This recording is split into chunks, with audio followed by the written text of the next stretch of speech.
Just car servicing చేయించడానికి నాకు 3 గంటలు పట్టింది.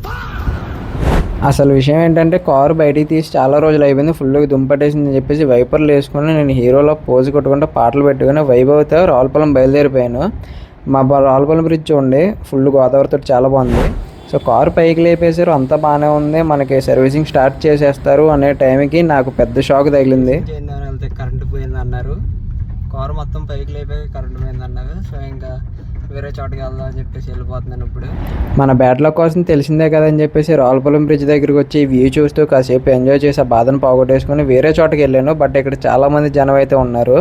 సో ఇంక ఇలాగ అవుతుందని చెప్పేసి ఇంకా దాని ఎదురుగా ఉన్న వేరే సర్వీసింగ్ సెంటర్కి వచ్చి మన కార్ నీట్గా సర్వీసింగ్ అయితే చేయించాను. సో నాకైతే గ్రాండ్ విటారా కార్ చాలా ఇష్టం.